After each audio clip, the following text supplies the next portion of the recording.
We want to start a series on the Apocrypha, or in Hebrew, Sifrei Chitzonim, the external books, the outside books, the books that were not included in the Tanakh, that were deliberately kept out of the Hebrew Bible. Right? So we want to do a series on that. Why were they excluded? And can we even study them? Are we allowed to study them? And what do they say? And we want to really go into those books. They are some of the most fascinating ancient books that we have. They're ancient books from the Second Temple era, over 2,000 years old. And they discuss all kinds of interesting matters. They are written in the style of scriptural books. It reads like Tanakh, but it was excluded from the Tanakh. And we want to explain why. And even though it was excluded from the Tanakh, in other later sources, our sages did quote from them. And some of the more famous ones are like the Book of Jubilees, which we mentioned before here and there. Another one was the Book of Enoch, Sifra de Chanoch, the Book of Chanoch. Remember Enoch, the Torah says that Enoch lived 365 years, and then God took him, and he was no more. It doesn't say he died. In a genealogical list of all the people after Adam, it says this person lived this many years, and this person lived this many years and passed away. And Enoch, it doesn't say he passed away. It says God took him. Right? So where did he take him? And we know that from other sources that Enoch, we discussed this actually recently about the story of the four who went to Pardes. Do you remember this story? 4 rabbis that were able to go to heaven. And one of them actually saw an angel, and that angel was Hanoch, that he transformed into an angel, the angel Metatron.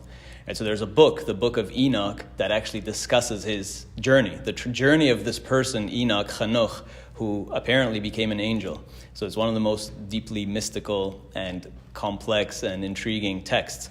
And the Talmud clearly talks about these things. In Masechet Chagiga, for instance, it talks about that story of Metatron and Elisha ben Avuya, which is mentioned in the book of in one of the books of Enoch. There's 3 of them. The Talmud also quotes from another book of the Apocrypha called Ben Sirah. And it's interesting that there's one opinion in the Talmud that Ben Sirah should not be studied. If you study it, then you have no share in the world to come. But the Talmud itself quotes from it very frequently, from Ben Sirah.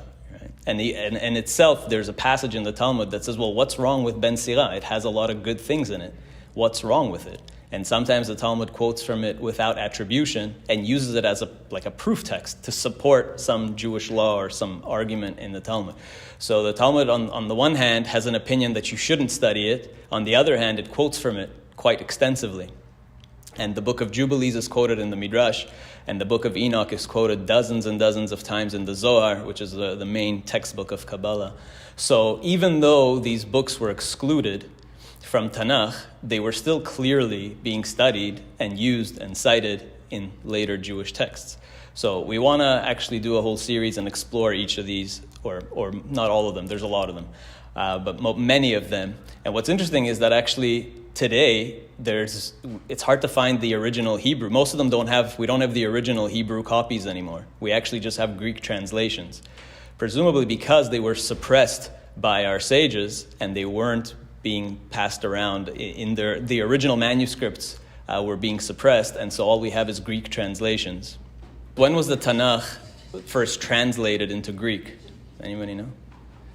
This is the story of the Septuagint. The first Greek translation of Tanakh took place in the 3rd century BCE by King Ptolemy, right? Talmai, he's called Talmai HaMelech, King Ptolemy of Egypt, of Hellenic Egypt, of the Greek Egypt.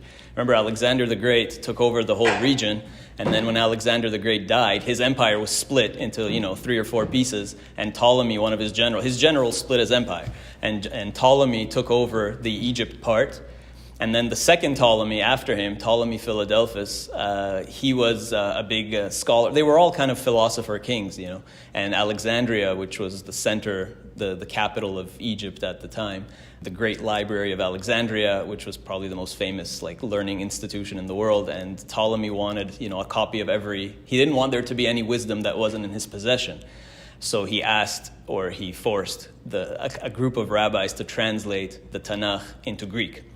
And it's called the Septuagint, meaning the 70, because the story is that he got 70 rabbis to translate the Torah into Greek. We actually have a fast day to commemorate that event. The fast of the 10th of Tevet, one of the things that it commemorates is this day, because the sages say that the translation of the Tanakh into Greek was as bad as the day of the golden calf. Like, it was a really tragic event in Jewish history because of what you were saying, that when you translate something, you kind of by default, you're going to misinterpret it. People will not understand. You have to know the original language, or else people will misunderstand what it's saying. And then it led to the formation of, the Greek text led to various sects forming and various other religions and so on.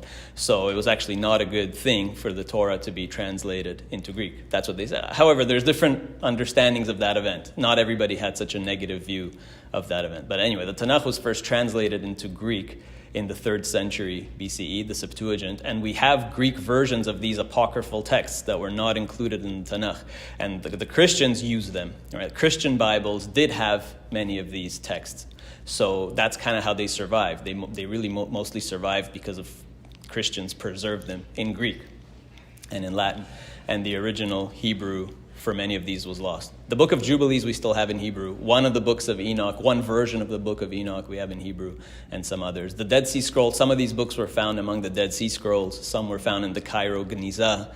And so we do have some of the original copies. Anyway, they're very fascinating. But before we can get into the Apocrypha, we first have to understand the Tanakh itself. You can't, if you don't understand how the Tanakh was put together, then you're not going to get why the Apocrypha was excluded. Okay, so first we have to go into how was the Tanakh put together, what were the criteria for including something in the Tanakh, and if you understand what makes something worthy of inclusion in Tanakh, then you'll know why these other books were excluded from Tanakh. So we're going to do a quick recap of Tanakh. So what is Tanakh? Why is it even called Tanakh? What does that mean? Okay, good. So we know that much, right? So Tanakh is an acronym for three parts to Scripture. So Torah is the 5 books of Moses, right? The Chumash. And then the Nevi'im is all the prophets that came after.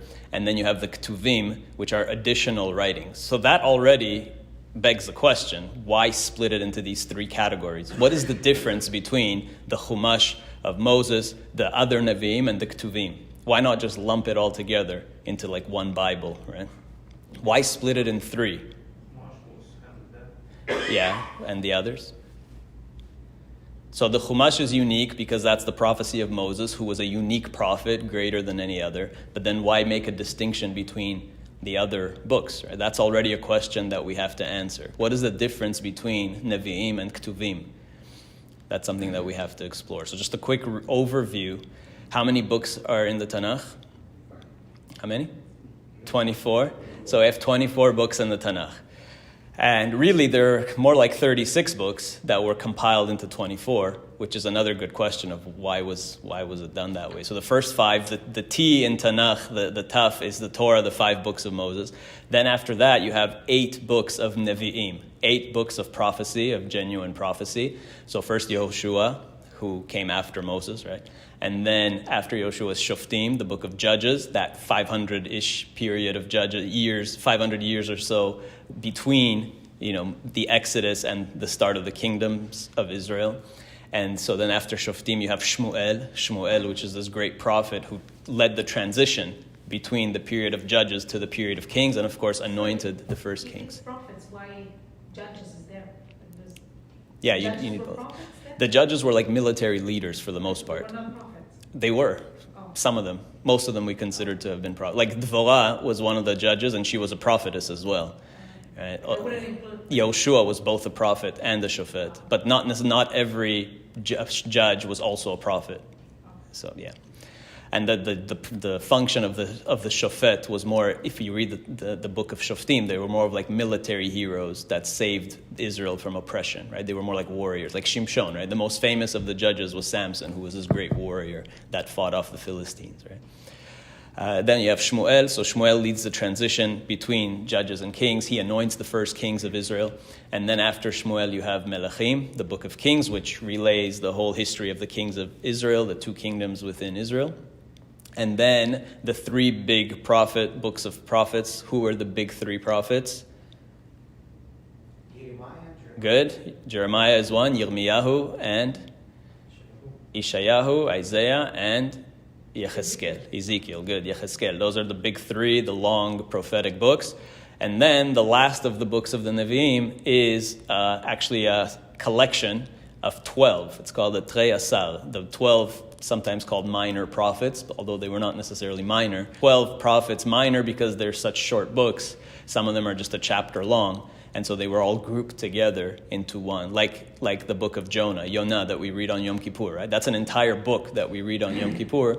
That's one of those 12 minor prophets, the Trei Asar. So those are the 8 books of prophecy.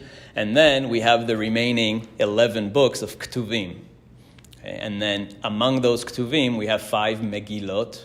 5 Megillah really means to reveal publicly. These are scrolls that were read publicly. So the most famous one is Megillat Esther, right, which we read on Purim.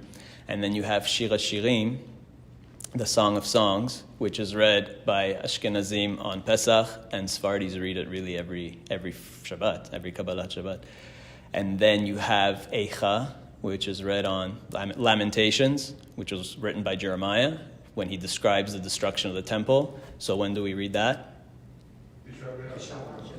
Tisha B'Av. And then you have Kohelet, which is attributed to King Solomon, about it's really a philosophical book. It's like the first existential text in history, right? It's very depressing, very negative. And so Kohelet is customary to read on Sukkot, to do a public reading, and I skipped one. What's the one that I skipped? The last one is Ruth, right? Megillat Ruth, and we read Ruth on Shavuot, because Ruth tells the story of really the origins of King David. Ruth is King David's great-grandmother.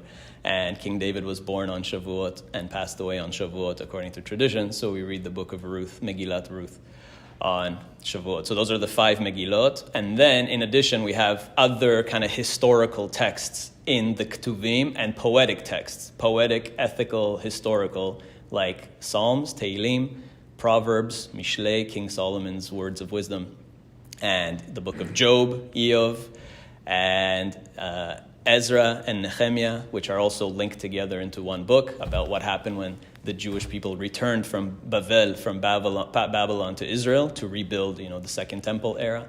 And Divrei Hayamim, and I skipped Daniel, which we need to talk about, the book of Daniel. And that's a big question. Why is Daniel in Ketuvim and not in Nevi'im? Isn't Daniel one of the prophets? He's a Navi, no? So why is he not in the Nevi'im? Why is he in the Ketuvim? So there's Daniel, and then the last is Divrei Hayamim, the book of Chronicles, which really gives you a historical summary from the whole start of the Torah, from Adam all the way to the end of to the start of the Second Temple era. Okay. So that's the Tanakh in a nutshell, 24 books. Okay. Now, who wrote these books? Who actually wrote all of these books?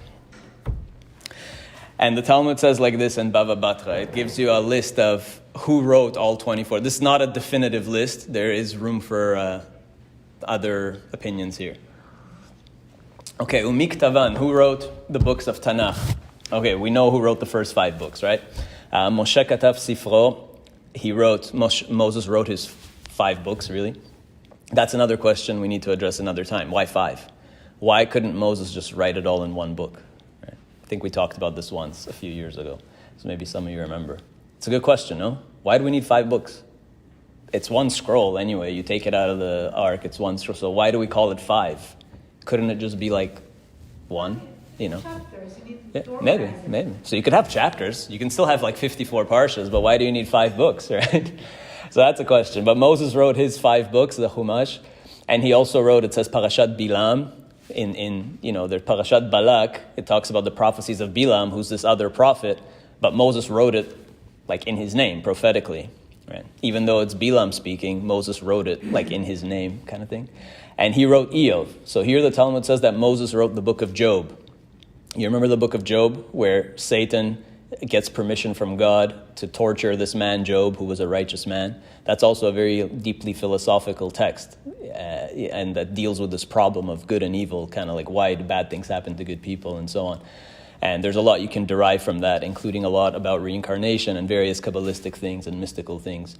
So the sages actually have one opinion, that Job was not a real person, that it's just a parable, that Moses wrote it as a parable to teach us about some core religious ideas like good and evil and Satan and whatever. So this is one opinion, that Moses wrote the book of Job. and that Job was not necessarily a real person. But that's subject to debate. Was Job real or not? Eov. Okay, Yoshua katav sifro. So Joshua wrote his book, the book of Joshua. Shmona psukim shebatorah. And he wrote 8 verses of the Torah, of the actual Torah of Moses. Which 8 verses did he write? Maybe. The last 8 verses. Why would he have to write the last 8 verses? Because the last 8 verses are after Moses died. So the last 8 verses say Moses died and then all these things. So there's a couple of opinions here. Some say no, Moses wrote every word of the Torah. He wrote about himself dying. I mean, he was a prophet, so it's the big deal. He prophetically wrote about himself dying and the aftermath of that, the last 8 verses. And others say no, Joshua finished the last 8 verses of the Torah, partly because the last 8 verses praise Moses as this great person who, his strength never wavered and he was the greatest leader ever. So Moses, who's also described in the Torah as the most humble person, would such a humble person have written it about himself? Like, look at me. And then I died and I was the greatest person that ever lived, right? So probably not. He probably would not have written that about himself. So this is why some of our sages said Yoshua must have wrote those last 8 verses. And then after that, we have Shmuel. Shmuel wrote his book, and he wrote Shoftim, the book that came before him, Veruth, and he wrote the book of Ruth as well. Okay. So here, and Ruth really, if you look thematically and linguistically, Ruth really belongs in Shoftim. The story of Ruth took place during the time of Judges, right? And so some even say that originally Ruth and Shoftim was one book, that Ruth was actually taken out as a Megillah, as something that we read publicly, out of Shoftim. And that seems to be supported by Josephus, because Josephus, who wrote kind of like a summary of all of Judaism and Jewish history 2,000 years ago, Josephus says that the Tanakh has 22 books. Now, why would he say that? He had the same books that we have, just probably what he meant when he said, he doesn't list them, but probably what he meant when he said the Tanakh has 22 books is that he included Ruth within Shoftim. And he included Megillat Eicha within Jeremiah, because Jeremiah wrote Eicha about the destruction of the temple. So it's possible that those two were actually extracted from bigger books to be read publicly. So Shmuel wrote Shoftim and Ruth and his own book. And although here there's also an issue. What's the issue of Shmuel writing his own book? It's kind of like the same problem as we just had with Moses. The second half is after he already died. So how could Shmuel have written it? Right? And so that's why later we see discussion that it was also written by other people like Natan and Gad. Natan and Gad were the court prophets of King David. So they would have written actually the second half of Shmuel. So there were other prophets around who would have filled in the other details. And David, he wrote Tehillim. We know that. King David wrote Tehillim. But he didn't write all of Tehillim. Why did he not write all of Tehillim? Because there's many Tehillim that say that it was written by somebody else, right? There's an introductory line in many of the Psalms that it wasn't King David. So he wrote it, it says, Al Yadei Asaraz Kenim. He wrote it based on using 10 other older sources that he used. And who were they? They were Adam HaRishon, that Adam himself wrote some of the Psalms, like Mizmor Shir Le'Yom HaShabbat, that we sing, the Psalm for Shabbat. Melchizedek, who's Shem, I identified as Shem, the son of Noah, wrote some. Avraham wrote some. Moshe wrote some. One of the Psalms starts Tfilah LeMoshe, Isha Elohim, right? So Moses wrote some of the Psalms too, actually. And Be'al Yadei Heiman, Be'al Yadei Yedutun, these are all other people that are mentioned in Psalms. Asaph and the sons of Korach, they're all mentioned in Tehillim. So David also used other previous Psalms when he put it together. And then Jeremiah, Yirmiyahu Katav Sifro, he wrote his own book, of course. He wrote the book of Kings, the whole history of Kings, Vekinot, and Lamentations, Eicha. And Chizkiyahu, this is an interesting one. The king Hezekiah, who we talked about before, as the Talmud says that he was like the potential Messiah, Mashiach. He could have been the Mashiach of his generation, but he didn't live up to it. So Chizkiyahu B'siyato and his whole council, his whole court, wrote Isaiah. So Isaiah apparently didn't write Isaiah. Okay. But Isaiah lived at the same time as Hezekiah, and they were actually related by marriage. So Hezekiah's court, presumably including Isaiah, who was part of Hezekiah's court, wrote Isaiah. Because in Isaiah itself, Ishayahu kind of has two kind of halves as well. and it seems like there's an early Ishayahu and a late Ishayahu. So some of it was written by Ishayahu himself, and some was added by other prophets in King Hezekiah's court. And the three books that we attribute to King Solomon are Mishlei, right, Proverbs, Shira Shirim, the Song of Songs, and Kohelet, Ecclesiastes. But here it says it was actually composed by Hezekiah's court many centuries later.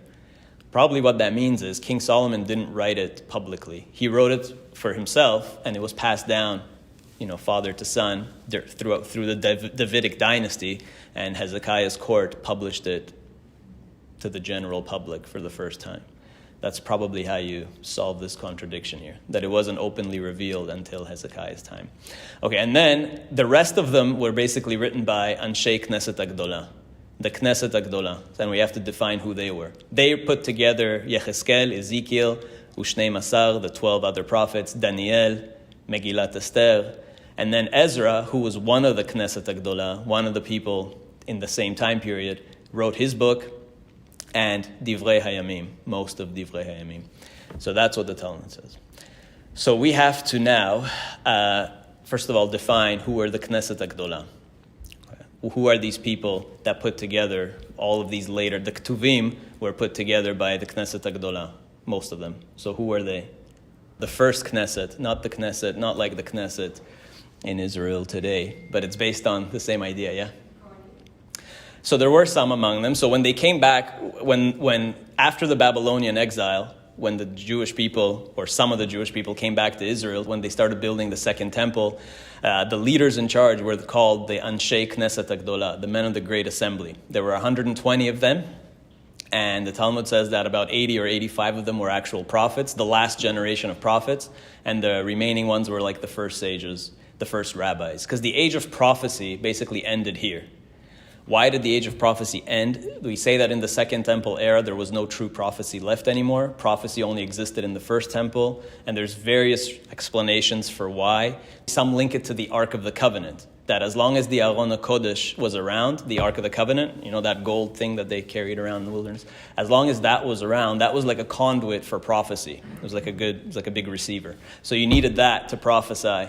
And once that was destroyed or hidden or disappeared, it wasn't present in the Second Temple. Once the Babylonians took it, we don't know what happened to it. There's many conspiracy theories and many other legends about where the Ark of the Covenant is, what happened to it. Most likely it was just destroyed, but some people think it was passed around all over the place.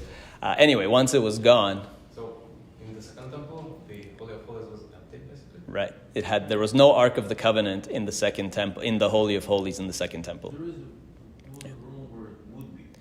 That the room was still there, and the Kohen, the high priest, the Kohen Gadol would still go there, and he would place the incense on that rock, right? Where the Dome of the Rock is today in Jerusalem, it was built on top of the temple, and that rock, which is called Even Shtiyah, the foundation stone. This is the point from which creation began, and this is the place where Abraham took Yitzchak for the Akedah, and many other great events happened on that particular point. The summit kind of the Temple Mount. And so that he would place the incense, the Kohen Gadol, on that rock because the Ark of the Covenant was no longer there in the Second Temple. It's probably the same rock. It is? Yeah. That's also subject to debate, but probably the same rock, yeah. That's one explanation, that without the Ark of the Covenant, there was no prophecy. There's a few other explanations to why there's no longer any prophecy in the Second Temple. And so, because of that, the last generation of prophets were those that were born in Israel before the temple was destroyed and the Ark of the Covenant was lost. So Ezekiel, Daniel, Zechariah, Zechariah, Malachi, Haggai, those last prophets, Mordechai, they were all essentially babies when the temple was destroyed. But because they were born when it was around, they had that software in their brain to download prophecy. And so, yeah, so they were able to prophesy, right? So, and Mordechai is one of those people that would have come back to Israel. He's mentioned as one of the people that eventually came back to Israel to be part of this Anshei Knesset, the Anshei Knesset Agdola. It's a good question. Some people say the Mordechai that's listed there maybe was a different Mordechai, or he traveled back and forth. So ultimately he was buried in. We don't know if the burial in Iran is actually his burial place. We have to also keep that in mind. So that's also controversial. But yeah, those were all people, Ezra and Nehemiah, they were all part of this Knesset HaGedolah. And the Knesset HaGedolah produced the first Hebrew prayers. So they wrote the Amidah, right? As the Rambam explains in Ilchot Tfilah over there, the Rambam explains clearly that they were the ones that put together the Amidah because people had forgotten how to speak Hebrew properly. They weren't really praying for the right things. Aramaic became the vernacular language. And so the sages, the Knesset HaGedolah, said we need to come up with a formal prayer text so that people pray properly and for the right thing. So they wrote the Amidah. They put together some of the other early prayers, perhaps even Aleinu L'Shabeach was written by them. Some attribute that to them. And they put together the Tanakh. They compiled the Tanakh, the Knesset HaGedolah. And so the connection to the Knesset of today in Israel, which of course has neither prophets nor sages, and just lots of corruption. The Knesset today, though, was actually modeled on the Knesset HaGedolah. And the person who proposed that Israel should have such a parliament was a rabbi. His name is Zerach Warhaftig. He's the rabbi that you've heard the story of how the Mir Yeshiva was saved. They were moved to Shanghai. You remember this story? The Mir Yeshiva from Europe, during the Holocaust, they were able to transport the Mir Yeshiva and that whole community to Shanghai. And that's how they escaped and survived the Holocaust. It's a very famous story. You can look it up. So he's one of the people that orchestrated that to save the Mir Yeshiva and send it over to Shanghai during the war.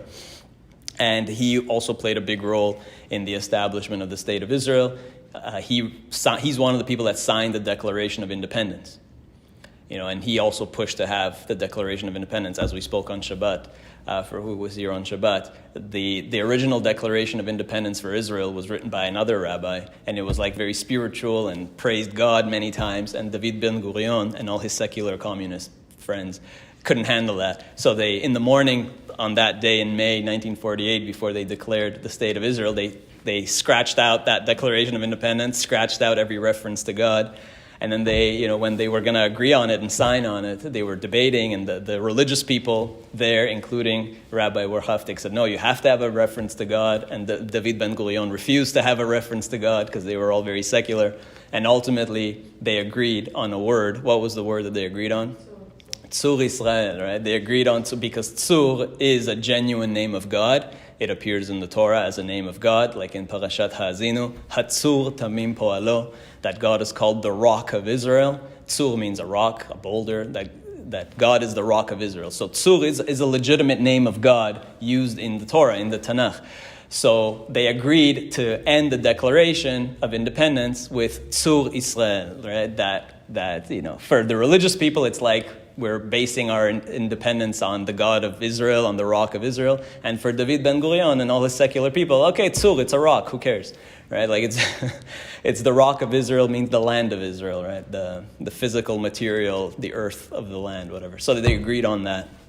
But Rabbi Warhaftig said, we need a parliament. And what kind of parliament should we have? We're going to be a democratic state. He said, well, when the Israelites came back from during the first revival, when we first reestablished our independent state, there was a Knesset HaGedolah with 120 people. So we should have again a Knesset with 120 people on it to lead the nation in this new revival of the State of Israel. So it was really nice. And so he originally based it on the Knesset HaGedolah. And that's why it's also called the Knesset. Okay, so it actually comes from a holy place originally. But as often happens, holy things become unholy. So that's the Knesset HaGedolah, the original Knesset HaGedolah.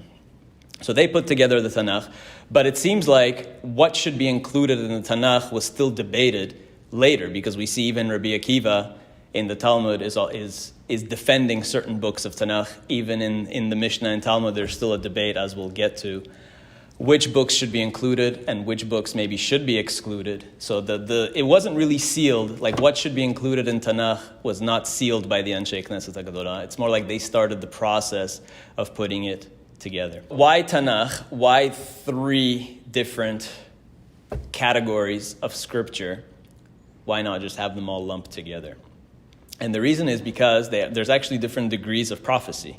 Right? Moshe had the highest degree of prophecy. We know that one of the 13 principles of faith is that Moshe was not just a prophet, but he was the greatest prophet, and nobody ever came close to him. Okay? So he was number 1, because the Torah itself says When Miriam and Aaron in the Torah kind of complained, remember the whole incident with Moses' black wife, that he took a Cushite as a wife, and Miriam and Aaron complained and said, well, we're prophets too. Why are you doing these things, right? And God said, Shimuna dvarai imiyen neviachem Hashem b'mar'a elav etvada. If you, all these you other prophets, I speak to you only in visions, okay? So, b'chalom adaber bo. I speak to you in dreams and visions. Lo chen avdi Moshe, God said, but not my servant Moses. Ki bechol beiti ne'eman hu.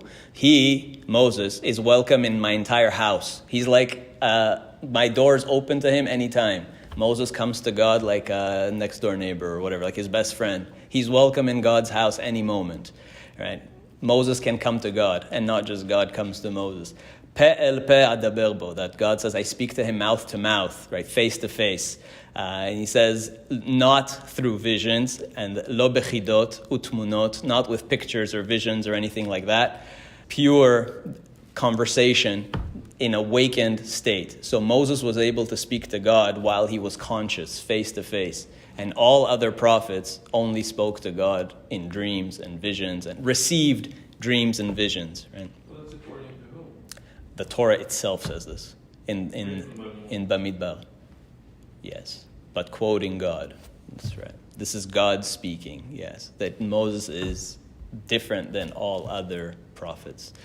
So the sages say that Moses prophesied through aspaklaria me'ira. He saw through a clear lens. That's the term that's used, aspaklaria me'ira, a clear-looking glass. He saw through a clear lens. And all others looked through a fuzzy lens, right? They saw various visions that was subject to interpretation and things like that. But Moses saw it very clearly. So the T in Tanakh, the Torah of Moses, is on the highest degree of prophecy, right? And which is why we consider it the most sacred, and we have it in the ark, in the synagogue, in the Bet Knesset. It's in a special ark, and so on. And that's the only thing that we have wrapped up and with a crown and everything. It's on the highest degree of prophecy and holiness. And then the Nevi'im that follow, the Nun in Tanakh, the N, the Nevi'im are also prophecy, but through an aspeklaria shelo meira, not through a clear lens. They saw through visions and dreams and things like that. And that's already more subject to interpretation. And also we cannot derive laws from there. We are only allowed to take law from Chumash. So the Nach, Nevi'im and Ktuvim cannot be a source for any laws. It can only support existing laws. And so like the Talmud will often quote a verse in Nach as an asmachta, as a support for an existing practice. But you cannot make up or derive new laws from Nach. Only Moses' 5 books represent God's law or contain God's law. Yeah, we read the Haftarah from Nach. That's right. Yes. Yeah. But even that's not like in a special scroll, right? You can just read it from any book, with the Nikud and Nikudot and all that. So that's the second level, is the Nevi'im, which is still prophecy, but not through a clear lens. Okay? So then what does that make of Ktuvim? What do we make of Ktuvim? So if it's not either of these, what is that? What is the third level? So it's called Ruach HaKodesh, like a Holy Spirit, right? A divine spirit, a divine inspiration, let's put it like that. So it's not considered genuine prophecy. It's still divinely inspired, but it's not prophecy.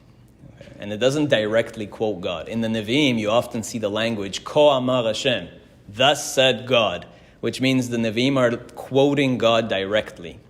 Like Isaiah would say this, and Jeremiah will say this, right? They quote God. The Ktuvim don't quote God. They don't say, Ko Amar Hashem, right? So they might relay prophecies, but they don't cite God directly. It's not in God's language, so to speak. So it's divinely inspired, but again, it's on a lower level, okay? And the Arizal actually goes, if you want like a more mystical explanation, he explains what's the difference between genuine prophecy versus just Ruach HaKodesh. Genuine prophecy no longer exists, but Ruach HaKodesh still might. So there could still be divine inspiration, and we say other things were composed with divine inspiration, including like Midrash, Talmud, Zohar, all these things, right? But it's not prophecy. Okay. And the Arizal, for whoever's interested, goes into the Kabbalistic differences between them. If you know the language, he explains that prophecy comes from the Sfirot of Netzach and Hod specifically. Those two are the Sfirot of prophecy. And Ruach HaKodesh is really associated with Malchut, with the feminine aspects. Ruach HaKodesh is a more of a feminine form of prophecy or divine inspiration. And prophecy itself is more masculine. It's Netzach and Hod, and Ruach HaKodesh is Malchut. So if you're interested in that kind of language, that's how he gives you that framework. Okay. So the 5 books of Moses is the highest degree of prophecy and holiness. The Nevi'im is second, and the Ketuvim is third. That's why you have that division. And so that brings the question, why is Daniel not in Nevi'im? Daniel is not a Navi. He's in the Ketuvim. Does that mean that Daniel is not a genuine prophet? That's an important question. So the sages actually don't necessarily consider Daniel. The book of Daniel is not considered a book of prophecy. Daniel himself may have been a prophet, but he didn't write the book of Daniel. The Anshe Knesset HaGedolah did. And so the book of Daniel is not considered a genuine book of prophecy. It's divinely inspired, but it's not a prophetic book. The other problem with Daniel is that it's in Aramaic. It's mostly in Aramaic. It has a little bit in Hebrew, but it's mostly in Aramaic. And prophecy is not given in Aramaic. Right? Angels, the main language of the angels is Hebrew. Prophecies are given in the Holy Tongue, in the language of creation, in the language of the Torah, in Hebrew. Daniel's in Aramaic, and so Daniel is not actually considered completely prophetic or accurate, and so that's why they lump Daniel in Ketuvim, and that's why Daniel was really one of those books that was on the chopping block and was almost not accepted in Tanakh, not included anyways. And secular scholars think that Daniel was written much later, like in the 2nd century BCE, like during the Hanukkah Wars. So it was a much later text that was added to the Tanakh, according to secular scholars. Okay, so that's important to point out. And why is Esther in Ketuvim? Was she not a prophet? She's on the list of prophets. Esther is supposed to be a genuine prophet, and Mordechai was a prophet. So why is Megillat Esther not in Nevi'im? It's in Ketuvim. That's another important question. Any ideas? That's a good one. It didn't happen in Israel. Another rule is that true prophecy only happens in Israel, and it doesn't happen in Babylon or anywhere else. Right? You can only really receive prophecy in the Holy Land. You need the support of the holiness of the land as well. So some connect prophecy to the Ark of the Covenant, some also to the land of Israel. So Esther is also a problematic. One of the apocryphal books, there's a longer Esther, an apocryphal Esther, which adds a few chapters. Very interesting. Yeah. And mostly it just adds like a prayer. The main part of it is a prayer that Esther presumably or supposedly said. And her prayer is like talking to God. So the long version of Esther, which is apocryphal, makes Esther more religious because Esther is missing any name mention of God. So it seems like somebody later decided, let's make Esther a little more, spiritual and religious, and added a prayer of Esther where she communicates with God and so on. But that's not a genuine version of Esther, and it was never included in the Tanakh. But that is one of the apocryphal texts. There's an apocryphal book of Esther that's an expanded version where God is mentioned. Yeah. By the way, how many prophets do we have in total that were included in some scriptural? The Talmud says there were millions of prophets, right? There were many, many prophets in the age of prophecy. But how many do we actually have their writings were preserved and that we still have some sense of what they prophesied? We have 48 male prophets and 7 female prophetesses. So if you look throughout the Tanakh, there's only 7 women and 48 men who actually relay some kind of prophecy that we still have preserved until today. Who are the 7 women? The 7 women are, well, let's see if you can. Good, we mentioned that. What else? Mm-hmm. What made them prophets? To communicate with God. Sarah? Or receive some kind of prophetic vision of the future that came true. Sarah, good. What else? Almost. Well, her Rivka is, technically Rebecca is her Hebrew Patty's Hebrew name. Rivka is, but she's not included in this list because she doesn't actually relay a prophecy. And future? a specific prophecy. They don't relay we say that they were prophetesses. So like, Still cries for the children. that's right. So we say that all the foremothers were prophetesses and had prophetic ability, but they don't actually relay any prophecy in Tanakh. Like nowhere in Tanakh does it say that Rachel or Leah said something about the future or anything like that, right? So that's why they're not included in this list of 7. It's not a definitive list, just these are the 7 that we actually have some prophecy that they said. So Sarah actually had a communication with God in the Torah. Miriam had, for sure. It says Miriam HaNeviah. The Torah calls her a prophetess, right? So we have Sarah, Miriam, Dvorah. We said Esther, and we're missing 3. Nope, not a prophetess. A great woman, but not a prophetess. So the others are Hannah, the mother of Shmuel, and she's a source of how we learn a lot about prayer from her as well. And Abigail, who was one of the wives of King David, Abigail, and Huldah. Huldah was a prophetess in the time of Jeremiah, a contemporary of Yirmiyahu. And she's quoted in the Tanakh as relaying a prophecy. So Esther's really an interesting case because that's another one that almost didn't make it in the Tanakh because, again, it doesn't mention God's name. It tells an important historical event, but it seems not very religious, right? It's written almost in the style of like a comedy or a play. It's very ironic. Everything is v'nafochu, everything's upside down. It seems like it's 10 chapters. It's like 10 acts of a play. It's set up like very much like some kind of piece of entertainment. And what's amazing is the Dead Sea Scrolls. We've all heard of the Dead Sea Scrolls, right? It's a cache of scrolls from about 2,000 years ago. We found already something like 900 scrolls. Among the 900 scrolls, you basically have every book of Tanakh, but not Esther. There's no Megillat Esther in the Dead Sea Scrolls, which for many means that there were a lot of Jews that actually didn't hold by Esther 2,000 years ago. At least those Jews in Qumran, maybe the Essenes or whoever, there were Jews that didn't hold by Esther and didn't think of Esther as a holy text 2,000 years ago. Yeah. Yes, that's right. Right. That's a rabbinic interpretation. That's right. Yes. If we say that whenever Hamelech is mentioned, the king, without any attribution, and it doesn't say Achashverosh, that's actually referring to God. But that's more of a rabbinic interpretation. That's more of a midrashic thing, right? That's not the pshat meaning of the story, right? So Esther is also a little bit controversial. What's interesting with the Dead Sea Scrolls, though, is the Book of Jubilees. There's tons of them. There's at least 15 Jubilees there. So Jubilees we don't accept in the Tanakh, but it's all over the place in the Dead Sea Scrolls.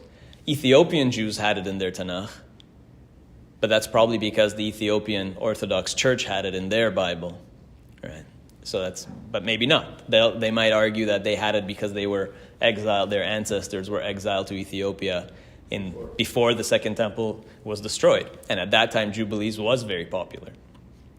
And Jubilees is quoted in various midrashim, as we'll get to later. So it was something that was studied. Jubilees was studied by Jews. Even though it was an apocryphal text, it was very popular. I have a theory for why Esther isn't found in the Dead Sea Scrolls. And it's related. It's kind of the same idea. Esther and Jubilees are at odds with each other for one big reason. Probably the reason that Jubilees didn't make it into the Tanakh is because it argues for a solar calendar. So Jubilees is very critical of our lunisolar calendar, right? We have lunar months, but then we have a 19-year cycle where we stay synchronized to the sun, right? We add leap months every 2 or 3 years to stay in sync with the sun, but we have lunar months. So we're lunisolar. And the Book of Jubilees argues that that's not a good thing, that we should go strictly solar, and it doesn't like the fact that the Sanhedrin would announce the new months. So the Jubilees community, the Essene community, which was heavily based on the Book of Jubilees, the Essenes did not accept the Sanhedrin announcing the new months. And this was a big debate. We talked about this before when we talked about Pharisees, Sadducees, and Essenes, if you remember. The Pharisees, Sadducees, and Essenes had slightly different calendars. So they had slightly different Rosh Chodeshes. And it was very frustrating 2,000 years ago because people celebrated holidays on different days sometimes. And by the way, that's why when we do the Rosh Chodesh, Achrazat Rosh Chodesh, when we announce the new month, if you noticed in the text of the prayer, when we announce the new month on Shabbat, it says, all Israel are friends. Why is that there? Why do we have to say that all Israel are friends? You know? Huh? Yeah, because the calendar was highly controversial 2,000 years ago. Because the Pharisees, Sadducees, and Essenes, these three big sects of Judaism 2,000 years ago, didn't agree on the calendar. And so part of the prayer of when we announce the Rosh Chodesh is like, okay, take it easy, people. We might not all agree on when Rosh Chodesh is, but like, we're all friends here. Right? They were actually using different calendars. Yes, they were using, yeah. Yeah, and the Essenes celebrated Shavuot on the 15th of Sivan. So every year, yeah. Yeah, it was tricky. It was definitely a problem. Right? The Talmud even tells a story. There was a debate between two rabbis about, I believe it was Rabban Gamliel and Rabbi Yoshua, where they had a different interpretation of when Rosh Chodesh is and when Yom Kippur would be. And it's a very famous story that maybe we'll discuss one day. So that was a problem when you had, today we have a fixed calendar, so it's not an issue. Now, the lunisolar calendar is definitely better than the Jubilee calendar because... Yes. That's right. With his wallet, yeah. So the problem with the Jubilees calendar is that it just doesn't make sense scientifically because they had 4 seasons of 91 days. They had 4 seasons of 13 weeks. They had exactly 52 weeks, but that only works out to 364 days. But a year is 365 and a quarter days, just under a quarter. So that's why you have to have leap years and so on. And it's not clear how they adjusted for that, because they would be off by a day and a quarter every year. So I've reached out to various scholars about this as well, and I still have not found an answer how that Jubilee calendar, the Essene calendar, would have worked. I have yet, if anybody knows, please send it my way. I have not yet found how they accounted for that drifting, that day and a quarter every year. So our calendar just works really neatly because it just stays in sync with both the sun and the moon, or it used to be more in sync with the moon. Now it's more or less in sync with the moon because we have a fixed calendar. So what does this have to do with the Esther Jubilees debate? Why does the Dead Sea Scrolls, which was produced by the Essene community, have so many Jubilees and no Esthers? Because Jubilee supports their position on the calendar. And what does Esther do? Esther is the opposite. Because if you noticed, Esther uses our calendar. Esther is the only real place where our calendar names, month names, are mentioned over and over again.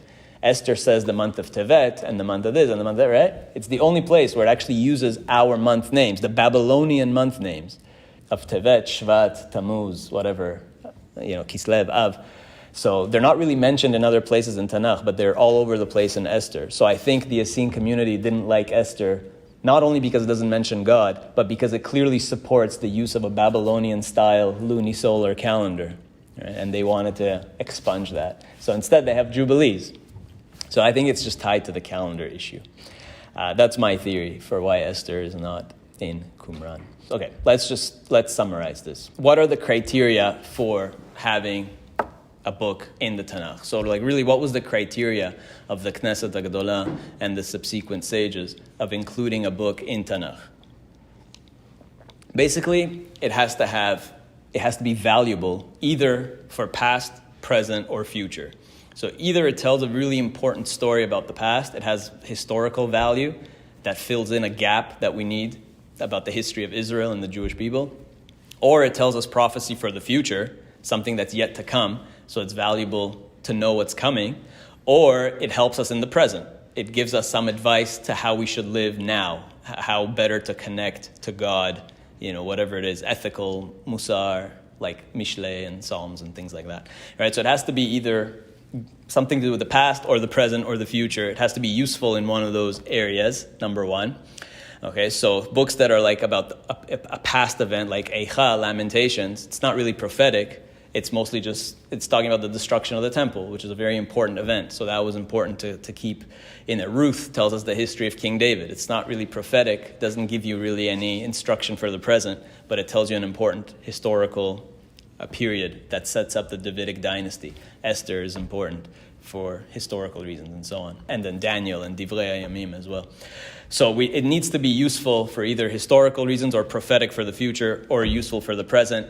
And two other things is that it shouldn't contradict the Chumash. It shouldn't contradict in a major way other books, especially the Chumash, because then it's probably not authentic, because the Torah has a rule that no later prophet can come and nullify what Moses said or did. And, like we said already, it has to be in Hebrew, because genuine prophecy should be in Hebrew, or mostly, it has to have at least some Hebrew. All books of Tanakh have at least some Hebrew.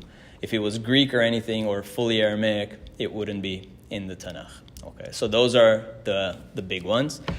And we mentioned a couple of weeks ago about Ezekiel, why Ezekiel was almost not included, because remember the attic of Hananiah ben Chizkiah ben Garon, the attic where Beit Shammai overruled Beit Hillel. So over there, who was that person that they came to visit? If you remember, they came to visit one of the ill scholars. He was very sick, and the rabbis came to visit him. So what did he do? It says that because of him, if it wasn't for him, she'il malehu nignaz sefer Yechezkel. If it wasn't for him, they would have made Ezekiel an apocryphal text.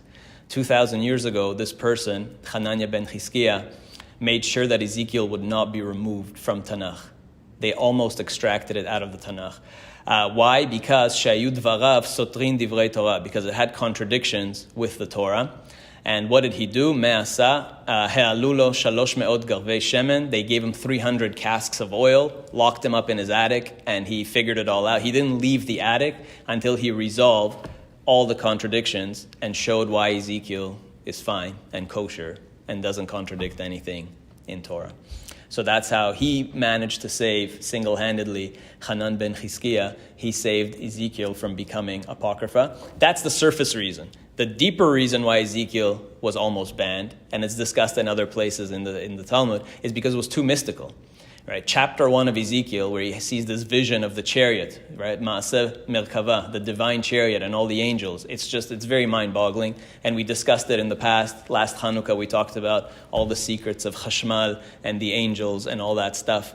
And so it was way too mystical. And the Talmud says that even sometimes a person would study that chapter and Chashmal, and like a flame would come down from heaven and consume that person. It was just too much. So they wanted to hide it. And in general, throughout history, Ezekiel was kind of suppressed. And we read chapter 1 of Ezekiel as a haftarah. When is it the haftarah? Just on Shavuot. Why? Because anyways, it's after all night learning, and you're all sleepy, and everybody's rushing to go home, and nobody's paying attention anyways. So we'll read Ezekiel when everybody's asleep and rushing to go home, at 5 a.m. after Shavuot, all-nighter. So because it's just too mystical. So I think that's another reason why Ezekiel was almost expunged from Tanakh, is because it was just too Kabbalistic for that time. Okay, and the last thing, the last two books that were almost expunged, and this says in the Mishnah in Masechet Yadayim. The Mishnah in Masechet Yadayim says this.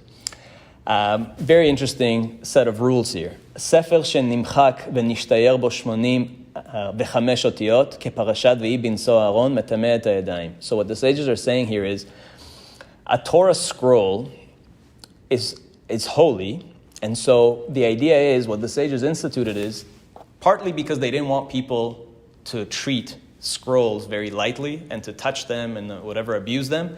If you touch a Torah scroll, you become impure. Okay. The Torah is so holy that if you touch it, you will become impure. Okay. It's metameh et hayadayim. Your hands become impure. And then you'd have to go and purify your hands. And so that discourages people from touching it. And it ensures that people will treat it in a holy way. So the sages here are saying, what counts as, what do you have enough of a scroll? At what point does a scroll become holy and is metameh et hayadayim, and would make your hands impure if you touch it? And the rule is that as long as it has at least 85 letters, if it has 85 letters written, like a verse of minimum 85 letters, it's already holy. And if you touch it, it can make your hands impure. Okay? Why 85? Because that passage in the Torah that we read when we open the Ark, Vayehi binso Aaron, right? Vayehi binso Aaron, Vayomer Moshe. That pasuk, that little stretch of words, those psukim are 85 letters. And if you look in the Torah, those psukim are what's the word? Encapsulated by two nuns, two upside down or backwards, two backwards nuns. You've heard of this before? You should look in a Torah scroll. It's a very bizarre thing that those psukim are surrounded by almost like brackets, like nuns, like backwards nuns. And so the sages say that that's actually because those psukim are like their own book of the Torah. So a minimum of 85 letters counts as is already a book. Right? This is like the first tweet. Right? If you have at least 85 Torah letters, it's already enough to be considered Torah. Right? This is a Torah tweet, 85 letters. That's what makes something holy Torah. So as long as a scroll has 85 letters, it can make your hands impure. Okay. Now, it goes on and says, Megillah shekatuv ba 85 otiyot, keparashat vayi bin Aaron metameh et hayadayim. So any Megillah with 85 letters makes your hands impure. Kol kitvei hakodesh metamin et hayadayim. And so all holy writings make your hands impure. And Shir HaShirim, the Song of Songs, the Song of Solomon, right? The Kohelet, and Solomon's other book, Ecclesiastes, metamin et hayadayim, also make your hands impure. So the sages had to reaffirm that those two books, don't think that they don't count. They also make your hands impure. Rabbi Yehuda Omer, but Rabbi Yehuda says, Shir HaShirim metameh et hayadayim. Song of Songs does make you impure, meaning it is legitimate holy. The Kohelet, machloket. But Kohelet, we're not sure. We're not sure if that's a genuinely something holy that makes your hands impure.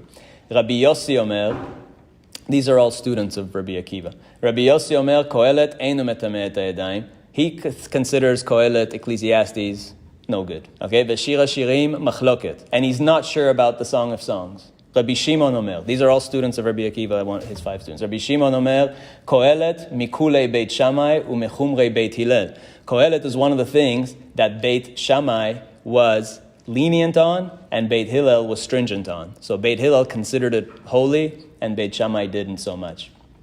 And Amar Rabbi Shimon ben Azai, who's a contemporary of Rabbi Akiva, and he says, "Mekubal ani mipi 72 zaken bayom sheoshivu et Rabbi Elazar ben Azari beyeshiva sheshir hashirim bekohelet metamin et hayadayim." So he says, I have it on good word for sure, no doubt, that both of these books are holy and make the hands impure. Amar Rabbi Akiva, and Rabbi Akiva says, "Has v'shalom lo nichlak adam Israel al shir." Nobody ever disputed shir hashirim. Okay, שלא תטמא את הידיים. שאין כל העולם כולו כדאי, כיום שניתן בו שיר השירים לישראל. The greatest day in history is when shir hashirim was given to the Jewish people. Okay, שכל הכתובים קודש, the Tanakh is holy, ושיר השירים קודש קודשים. And the Song of Songs is the holiest of the holy.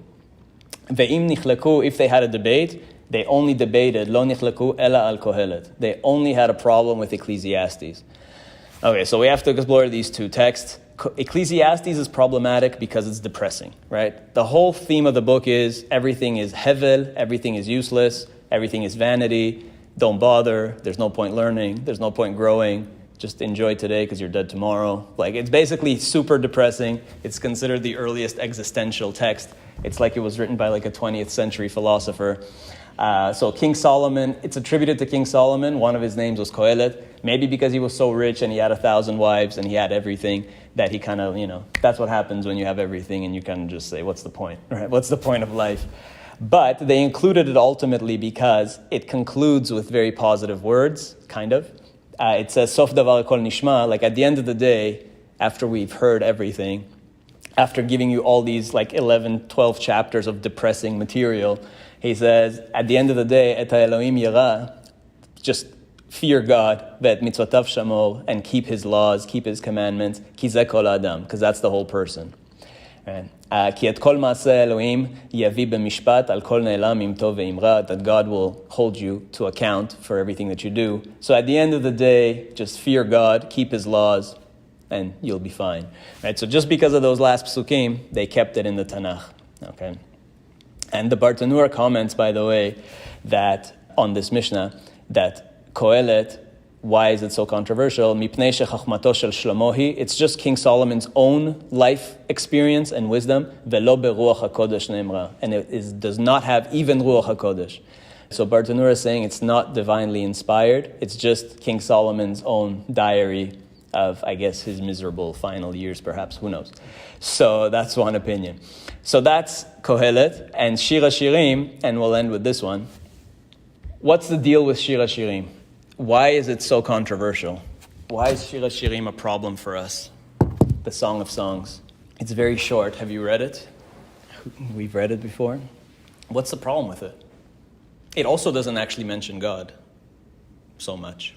The whole thing is a love story, right? It's basically just two people saying how much they love each other in very graphic language, very explicit, very poetic, and so on. So it was too sexual. It's almost like, like a 21st century like hip hop song or something. Some of the verses will make you blush for sure.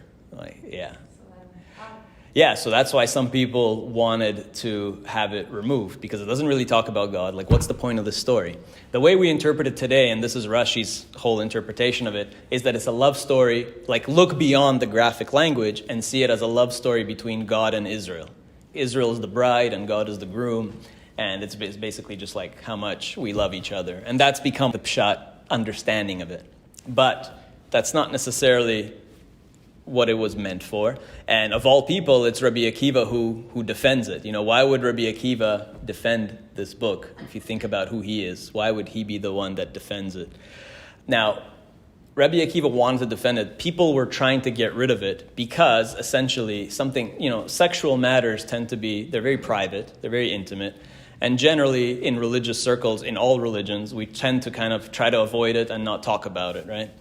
Because there is real danger there. Like, sexual sins are among the most terrible and the most tragic, and the Torah has many prohibitions, right? One of the biggest groups of prohibitions in the Torah is related to sexual sins. So it's something that we're very careful with and don't want to transgress. So that's why to have this book in Tanakh is very kind of uncharacteristic. But then there's this trend of kind of like suppressing sexuality, and that can make it very unhealthy as well. You don't want to suppress it too much, and then the extreme of being celibate forever and having like all platonic relationships is also no good. Like, we shouldn't see this thing exists for a reason, and it's not sinful by default, right? The Ibn Ezra actually comments, he says that sexual intimacy is there for three reasons, not just reproduction, right? Like, sometimes in the religious world, people tend to have this view that it's a necessary evil, and that's more of a Christian view. That's not a Jewish approach, that we should only basically just do it for reproductive purposes. The Ibn Ezra says that's not true. That reproduction is one aspect of it, but it's a very low aspect of it. If you see it as only for reproduction, well, animals do that also. So that's not what you're supposed to, that's not the end of this, that's not why God created this whole thing, right? So the lowest level of it, like on the nefesh, the low level of it is for procreation. But above that, there's also an aspect of health, for the body and for the mind and emotionally, and to be intimate with your spouse in a kosher, union. And there's also an aspect of passion, right? There has to be, in a proper marriage, there has to be an aspect of passion. If it's just going to be like very platonic and very monotonous and boring, what's going to really carry it through to the end? Like, yes, we want a marriage to be based on Torah and mitzvot, and it has to be very holy and all of that, of course. But if all you're doing is Torah and mitzvot and serving others, where's the time for each other? Right? There also has to be the flame between the husband and wife. You can't remove the passion out of it. Right? So the Ibn Ezra says there's an aspect of procreation, it's also for health reasons, and there's also a need to have that flame between husband and wife. There has to be the passion, there has to be the desire, and that's really the highest level. That's on the level of the neshama, right? There's nefesh, ruach, neshama, 3 levels of the soul, and it's a matter of binding husband and wife. And the Igeret HaKodesh, it's called the Holy Letter. Anybody ever hear of the Holy Letter? You can get it. It's basically like sometimes been called the Jewish Kama Sutra. It's really not Kama Sutra, but it's basically just talking about the holiness of how you can make that bond holy and not animalistic. And then it's attributed to various people. Sometimes it's written anonymously, but it's very ancient. It was maybe by the Ramban it was written, or Rav Yosef Chikitila, very ancient. But over there it says that that's when you can really experience the Shekhinah, like the divine presence in the midst of that union, of a proper, wholesome union between a husband and wife. And the Arizal says the same. And of course, all of Kabbalah is very graphic and uses sexual metaphor, like that whole act as a metaphor over and over again. Right? So it's all over the place in Kabbalah. And it even made some people uncomfortable. The Baal Shem Tov didn't like it at all. That's actually kind of the difference, in short, between authentic Kabbalah, the original Kabbalah, and Hasidism. That Hasidism kind of tried to remove the sexual language out of Kabbalah.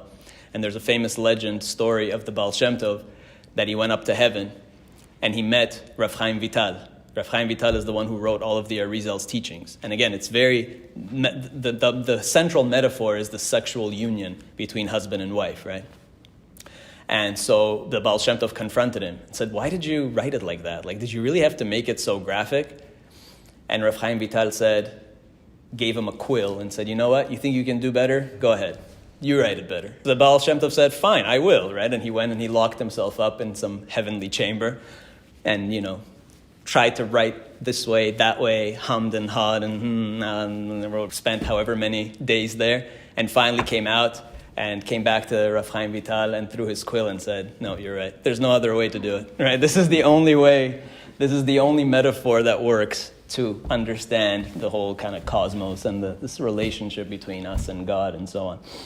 And so that's why really it goes back to Rabbi Akiva, because who is really the founder of who really started to teach Kabbalah? It's Rabbi Akiva, 2,000 years ago, because Rabbi Akiva's student is Rashbi, right? Rabbi Shimon Bar Yochai, and Rashbi is the Zohar. The Zohar is the teachings of Rashbi. But where did Rashbi get it from? His teacher is Rabbi Akiva. So Rabbi Akiva was really like the first big Kabbalist in his day and age. His contemporaries were the ones that wrote some of the earliest mystical texts. He himself is the main character in the Eichalot, the earliest Kabbalistic texts like pre-Zohar. So Rabbi Akiva was a huge Kabbalist. So of course, here in the Mishnah, it's Rabbi Akiva who comes and says, Chas v'shalom, what are you guys talking about? Nobody ever doubted the authenticity or the holiness of Shir HaShirim. Shir HaShirim is the holiest book ever, because like all the Kabbalistic secrets, it's all from here, and that's how you really come to understand the whole cosmos. And Rabbi Akiva himself was a romantic, right? Rabbi Akiva himself had that famous love story with Rachel, with Rachel, and she's the one that made him, right? When he came back after 24 years of study with a parade back to his hometown, and everybody wanted to, get his autograph, and his wife was trying to get through the crowds, and his students were like pushing all the crowds away, and they pushed his wife away, and he told them, what are you guys doing? He says, like, all of my Torah and all of your Torah is her Torah, right? Because she's the one that made him. And so he had this kind of romantic story as well. And it was Rabbi Akiva who taught the famous thing that you've all heard. I'm sure you've all heard this, about Ish ve'isha. The letters of Ish ve'isha, of husband, wife, man, woman. How do you spell them? Ish, Aleph, Yud, Shin. And Isha is Aleph, Shin, Hey. So what's the difference? And they both have Aleph, Shin. They both have Esh. And what each is missing is Yud, Hey, which is God's name. In Masechet Sotah, Rabbi Akiva taught, Ish ve'isha zachu, if they are a good couple, Shechina beinein, so God is between them. Lo zachu, esh ochaltan, and if they're not a good couple, then it's like a fire consumes them, right? And you can interpret that teaching in many, many different ways. What does that mean? Some interpret it to mean, if you look at what men and women have in common, if you only focus on the commonalities and you try to make husband and wife the same, and get rid of the traditional gender roles and just make them the same, that's esh. The relationship will not survive. It's just fire. But if you focus on the differences, men and women are very different, and we should use those differences not to be frustrated by the differences, but to use them to our advantage and to support each other. Men have certain good qualities that women can use. Women have good qualities that men can use. And when you complement each other, that's when you have Yud Hey. When you focus on the differences and bring the differences together, that's when you have God. But if you only focus on the similarities and try to make men and women the same, that's when you have fire. That's not going to work out. And in today's society, where we're destroying the traditional family unit, and the secular society is trying to make men and women the same, that's where you have this breakdown of relationships, and all things sexual have gone crazy, and the whole thing's falling apart. And there's another way to understand this pasuk, which is that for a husband and wife, what you need is both God, you need the Yud Hey, but you also have to have Ish. Right? You can't just have, you need to have Torah and Mitzvot. That's the foundation of the relationship. But don't think that everything intimate is just for reproductive purposes. You have to have Ish. You have to have passion. There has to be desire. There has to be some chemistry. There has to be romance. There has to be all of that stuff. And that's why Shir HaShirim is so important, because it's the most romantic ancient text, probably, that you'll ever find. And it's specifically in the Tanakh, and it's the Holy of Holies. Okay, we'll end with that.